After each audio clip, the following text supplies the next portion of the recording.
All right, so we are back. Years in the making. With Down the Middle. We decided to keep the name. We were going to change the name and had all these ideas, and at the end of the day, it's really the Max and Low Show. Maybe we should just call it the Max and Low Show. There we go.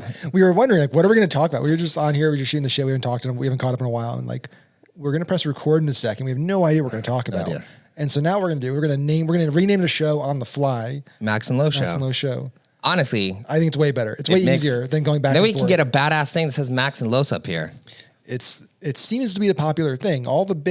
There is a reason why, if you look at like Cherry, PBD, Ben Shapiro's show, like the name of the person. Crazy. It's just like my name and show. And that's the equation. Yeah. It's easier to find, easier for you guys to find. So if you've been a subscriber, welcome back. If you are new, thank you for finding us. And if you're watching this probably on Insta or TikTok, go to the Max and Low Show on podcast or wherever you listen to these things. So what's up, dude? What's new? I almost got lost coming here. Yeah, we do have a new office. We've got we changed from I like the spot that we were at, but dude, it's crazy. So this place is 6,000 square feet. The other one was 2,480. It's way bigger. They cost the same. That's nuts. Well, since some of the ceiling is missing and the elevators don't work. And you don't have a bathroom up here. I get it. Yeah, 100%. But it is like the 96% of this space is sick. Well, it's brand new. The floors are beautiful. Yeah. Everything's really nice in here. Yeah. So everything in this, the good and also the bad about it is that everything in the entire building is new. So that also means there's some stuff that has not got here yet. Yeah. So there are no elevators, and we are on the third floor, the last office. So it is exhausting. I almost gave up, man. I was like, I saw the sign. I was like, I don't know if you saw the Office episode. There's a whole episode they do called Stairmageddon, where it's the elevators closed in the office park, and like half the office cast is like super heavy. Yeah, and so it's just like the whole episode is them just freaking out about like there's warnings they put out. They're putting out disclaimers like get ready, prepare for Stairmageddon, and it's I almost gave up on it. Dude, it's a rough one. I don't know how old people because we're right next to a real estate investment and mortgage business, and there's 70-year-olds popping in all the time. I'm like, man, this was a big day for you. This is what did you do today? Yeah, you walked up 3 big ass flights of stairs. What they should do is somebody set up like a pop-up lawsuit, personal injury, Morgan & Morgan little pop-up downstairs for class action lawsuits. You fall down a stair, dude, got you. Yeah, so I guess there's a rule where like you can not have an elevator because like handicapped people like ADA or whatever it's called, you have to have an elevator. Yeah. Unless it's new, unless you're waiting for a new elevator. So I guess there's maybe like a time frame. It's like if you're in the process of getting it. Yep. That makes sense. We're in the process, which is a nice little loophole, I guess. How was your Father's Day? It was good. We went to went over to Dave & Buster's. Quinn's really into the games right now. Nice. It's the best and the worst because he's super into dinosaurs and he's really into the Jurassic Park game. Yeah. You sit there and you shoot things. He just goes crazy. He just hits it back and forth. But like does not understand like we only can play this for a little bit of time. So like we're playing this cost benefit of like he loves going to the arcade and playing the game, but it is a nightmare getting him out of the game. Total meltdown, total freak out. So it's like kids are waiting and like, oh crap, now we got to leave. And it's a whole thing. So we spent like 45 minutes just sitting in that game playing it. Yeah. I gave her the rest of the card to go get like play games that give tickets so we can win some stuff. And it's a great like I thought a lot about this, like businesses that I would love to own and like that aren't sexy that are in our industry. Dave & Buster's. Just an arcade. An arcade is a great business. Maybe I'm wrong here because maybe I don't know the economics of maybe somebody owns an arcade watching. It's like, no, it's a terrible business. But it seems like a great business. You literally go, there's barely anyone working. The things you get with your tickets are like astronomical. It costs like $1,000 to get a teddy bear. That costs maybe $4 to get. Yes. And the brilliant thing they do is they disassociate you from money, right? This is what the casinos have learned a long time ago, and arcades finally learned it, which is at casinos, you go buy chips. Right? Here you get tokens. You don't really know. But now all these arcades have these cards, right? You load the card up and they convert your dollars into credits, but it's not like a 1-to-1. It's a weird ratio. So you go to the game and it's 9 credits. You have no idea. Is that $2? Is it 40 cents? Is it $5? So you're just tapping that thing left and right. You have no idea. And then you're $50 down in 6 minutes. More. Yeah, and then if you want to play the other games, you get like 10 tokens, little things. So you need 5,000 to get something that's worth $6. Yeah. You know, so no, I'm a big Mario Andretti fan, which is right by there. Yep. Just because you can all, like, for the grown-ups, they have bowling, you can race cars, and you have a big ass arcade as well. Yeah, that whole area, but I drive like the I and stuff. It's got great arcade in there. Yep. It's got, you know, fun little rides there, although the one that kid fell to his death, that's closed. But oh yeah, all the other ones are apparently safe, I guess. Yeah. But it's a fun area. They have Yard House. They have a few good restaurants over there, which are nice. They do. Yeah, no, I like that place. What else you been up to, dude? Are we going to Rich's on next one, the 5th? I think. Yeah, I mean, we need to figure out where we're actually meeting. Location wise. I got confused with that because I was like, "Are we going to your office?" And then he's like, "Where are we meeting?" I was like, "Well, I think we're meeting you." I think we pull the weight here. It's 2 of us in Orlando. I think he needs to drive his ass up here and visit us. That would be great. I think that's the card we play. I like it. We have the studio. We got everything he needs. Yeah. He would love the stairs. Oh yeah. He'd be like, "Let's run the stairs." Yeah. He would just be up and down 30 times before we can get up. Yeah, if not jumping rope right here. What an impressive physical specimen. Like whenever I get to spend time with him, it's like, one, I'm just blown away mentally because he's so smart and so successful and so brilliant. And then just like physically, it's like he just must jump rope all day long. He does. And he has that counter and he sets records, setting personal records all day long. That's literally what he does. He watches YouTube and jumps rope and learns. That's what I need to figure out how to I know how to do it. I just got to do it. Like get working stuff down in my Peloton area. Cause like I always have to, I'm like squeezing rides in. So there'll be days where it's like, I only have 20 minutes. I'm going to go like a 15-minute hit ride. Yeah. Like really intense where I'm basically 15 minutes straight, just pedaling as fast as I can. Right. Just to burn as many calories as possible. But I feel like I used to have more time. I used to be able to do like 45-minute, 6-minute rides. I just have gotten busier and I don't like it. I don't like this. It's like meeting creep. And I've noticed a few times in my career where like things start to get slowly more things on the calendar. And then there'll be periods where I'm like, I need to pull this back and intentional about it. But I can feel it right now between, you know, we talked about like coaching and stuff. It adds a lot to the calendar.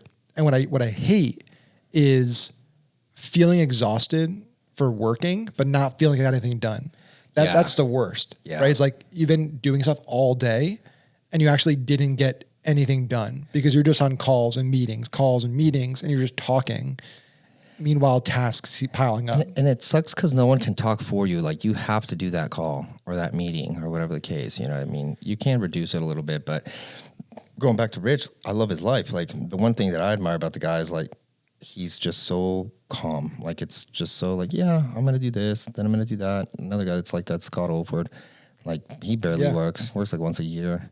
It's amazing. I think there's a lot to be said about like clarity and focus and having like, one, I think it helps once you've already been very successful. Yeah. Like once you've hit some significant financial milestones, it dramatically changes what you can do, how you can do things. Like there's always gonna be guys like Musk who are just like, no matter how much money you make, they're gonna work. That's not a money thing for him. Yeah, and it's not like a money thing for him either.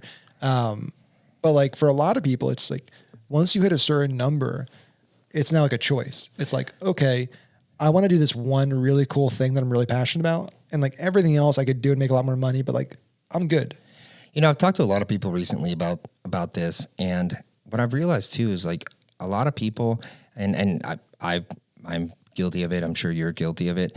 We forget again, like you go through this hard time and then you become successful and then you keep more things happen. You become more popular, more things, more opportunities. And you're like, at one point you're like, I know how to say no. And then maybe, and then it's yes. And then you're just appointments, it creeps, you're doing more. And I don't think people ask enough, like, what do I want? And I think that's one of the things like Rich and some other people. And yeah, it comes with money, but it also comes with like self-assessment. Like, this is what I want to do. I am there. I am grateful that I am here rather than like, I got to push. I was talking to a client of mine and he was like, hey man, I got to ask you some questions. You know, I've got this issue with partnerships. If I do more, like he's not doing much. And if I grow it, like I don't actually make that much because we'd have to hire him, her, whatever. And, you know, I've got this other opportunity too. And like, that's going good. And I was like, what do you want? Like, are you trying to build a business to get more, like to go to the friends and be like, yeah, I got a bunch of money on this business, like gross wise? Or do you just want like $40K more bucks or $10,000 or whatever, $2,000, and to not work Thursdays, and if you can kind of figure that out, that's, I used to make fun of like lifestyle businesses because conceptually I was thinking more like you have an up and down like business because it's like I do some stuff, then I got to work on that, and it's inconsistent. But really now I look at it as like you're designing a business for your lifestyle.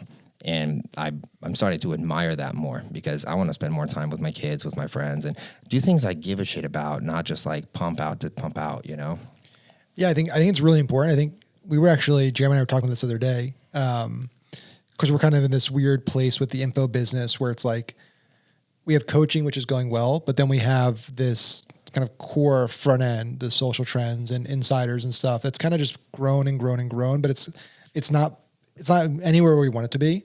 And we're kind of at a place now where it's like, it's evolved into something. It's like, are we really passionate about it? Like, no, like, can we build something massive? Like, I don't know. Like, so like, why are we doing it? It's like kind of reevaluating an info business. Like, why are we in it? What are we doing? What's our goal here? And one of the things Jeremy said to me, which I thought was like a great mental exercise. It's like, if we had like, so you have, 5, 10, $20 million, whatever the number is, just like in the bank right now, like cash ready to go. Like, would we do this project? Like, would we work on this? Right. If like basically money was not a object, like short-term money was not an object. Yeah. You'd still, 5, 10, you still want to work more, right? It's still not enough. But would I do that? But like, would I focus on this thing? And for a lot of people, I think that's a good exercise is like to think about, we're always thinking about like what we want to achieve. And so we're doing things with the understanding that we want to hit that thing, but like never doing the reverse, which is like, if I had that thing, would I be doing this? Yeah. And for a lot of people, I think the answer is like, no, like I really don't like what I'm doing. Yeah. I'm not happy with what I'm doing. And the reality is like, as humans, like we're going to have to do things not everything we get to do is rainbows and butterflies. Right. It's like, we love everything. A lot of it is just hard work. Sometimes it sucks. Yeah. But also like when you get to a certain point where you're doing well, you're already successful, you have options. That's where you get in that trap where it's like, now you can step back and say like, am I doing this because I really enjoy doing it? Or like, is there a big play here? Mm-hmm. Like, am I thinking big enough? Yeah. Right. And so certain business I'm in, it's like, there's really like, this isn't big. It's like a lot of work. It's a grind. Yeah, it can make some money, but like there's no exit potential. It's like, so what are we doing here? Like what's the purpose? What's the play? And kind of taking a step back, and it was a good exercise. It's like, let's reevaluate the info business of like what would get us excited to do stuff in info. Mm-hmm. And so it's like, okay, well, we have this really interesting expertise of building subscription businesses because we've done it with Hero. We have now $800,000 a month of recurring revenue in that business. We've done it with, multiple info products so far, our Social Trends app and stuff. So we have 6 figures there.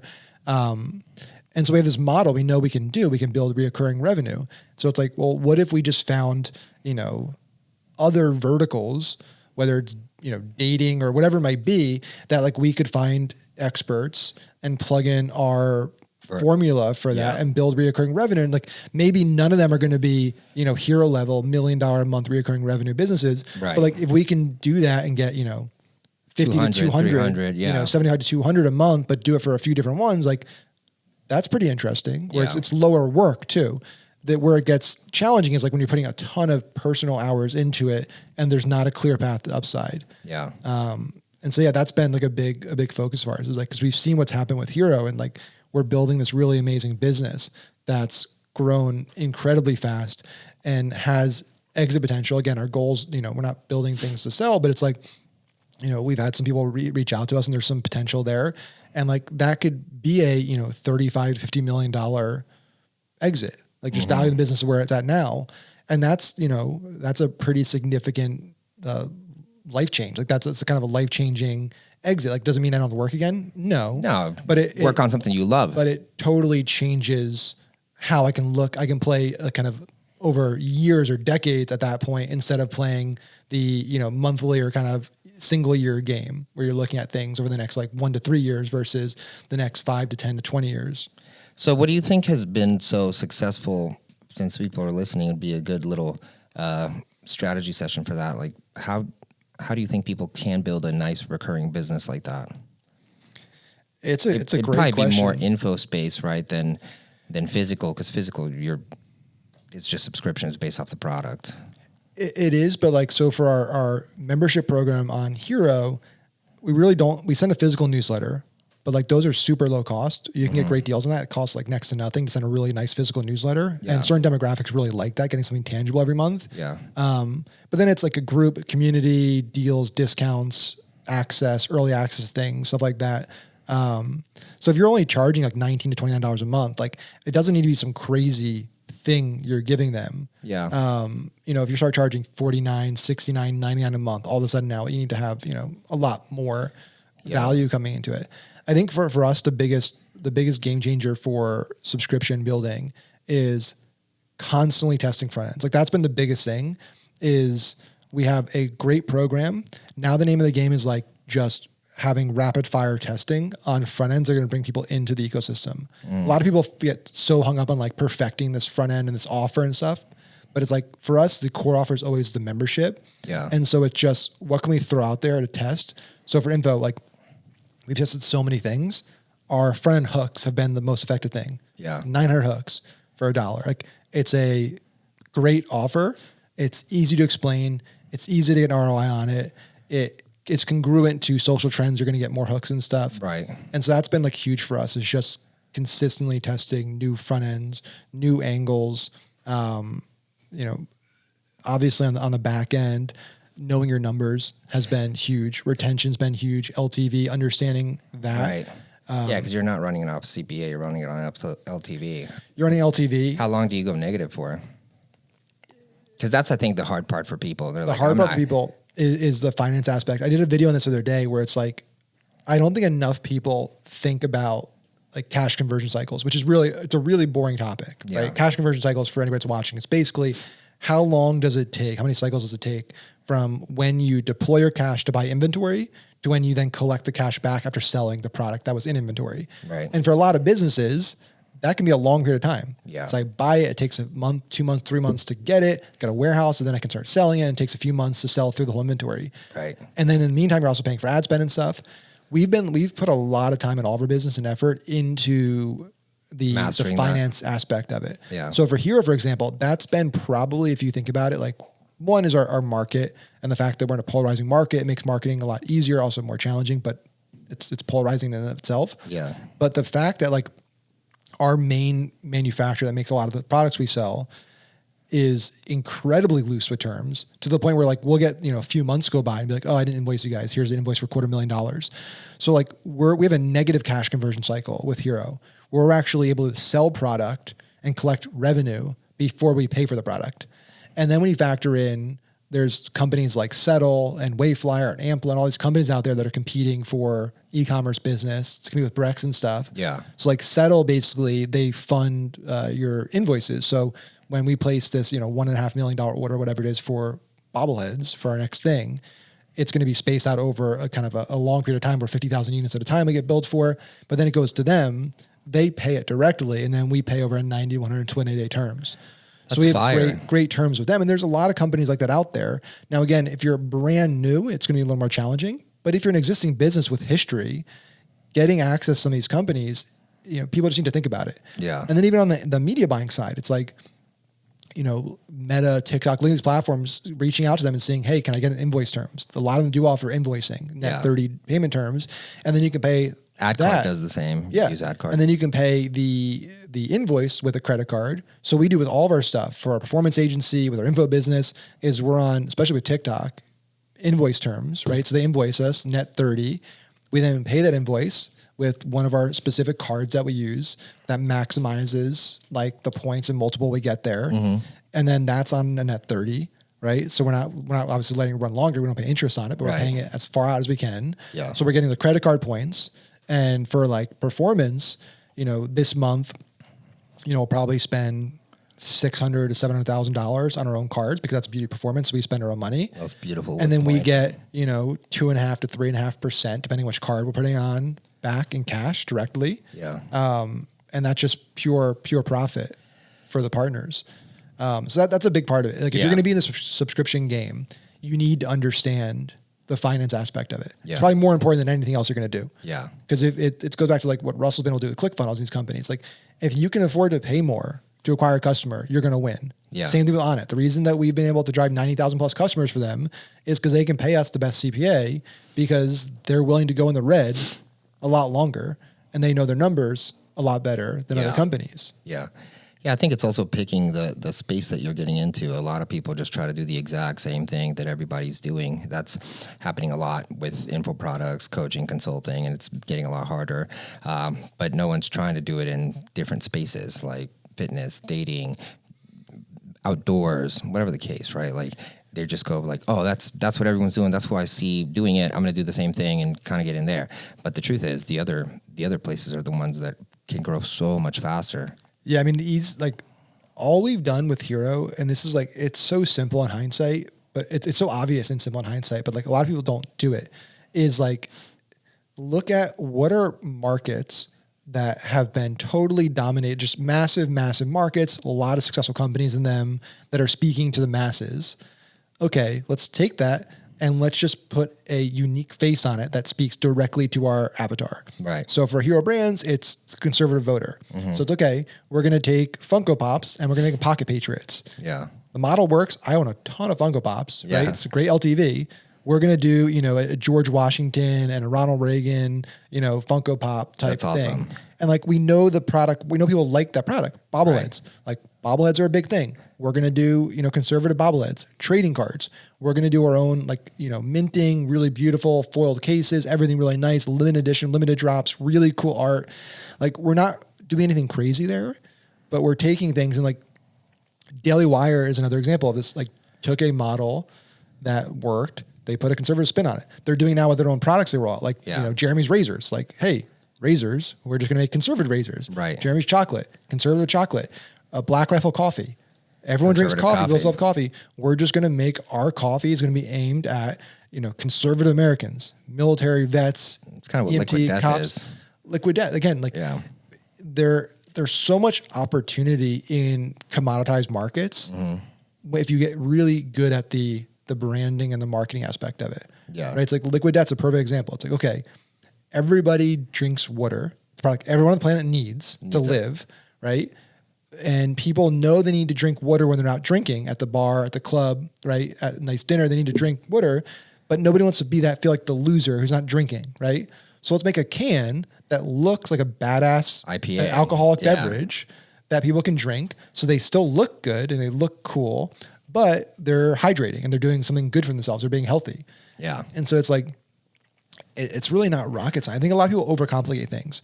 They think like, I need to create some revolutionary product that nobody's heard of before. And the reality is like, it's way harder to do that. It's way harder to sell somebody on a brand new product category.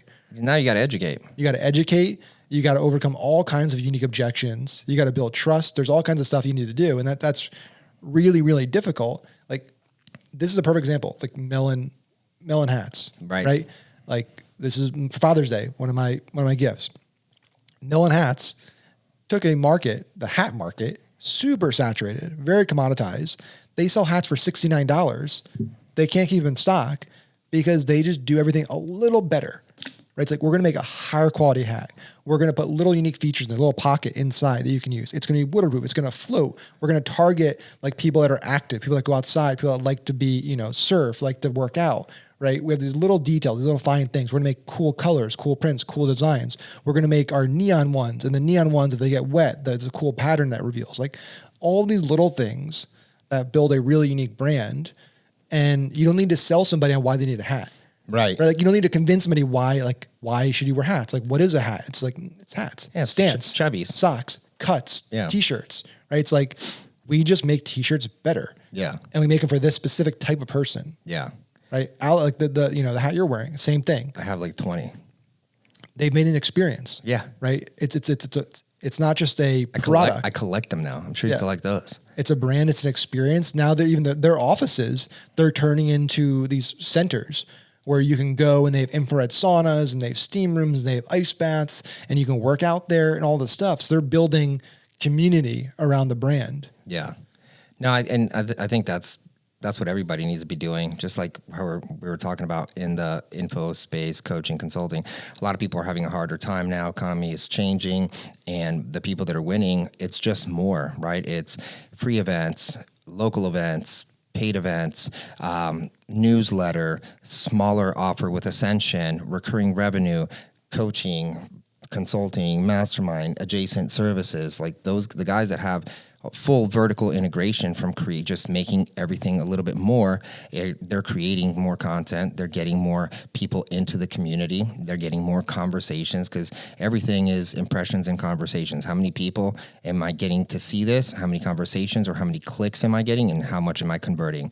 It's at the end of the day, no matter what you're selling, it's just boiling down to that. Yeah, 100%. So two things. So one, I think the other thing, and I've neglected this for way too long, and I should have not neglected this for as long as I did, but it's the reality, is like owning an audience and community is everything. Like if you have a large audience or even just an engaged audience and community that you kind of own and can communicate with directly, you have a ATM, you have a money machine if you know how to monetize, right? Like we see it on both sides. So we see it on Hero because we do a lot of stuff with big creators in the conservative space, and we see how much money they're making. I mean, we have multiple creators now working through Rumble and our partnership there that are doing like, $30,000 to $50,000 in sales in one video because we've connected with we have the best unique offers. They have the right audience.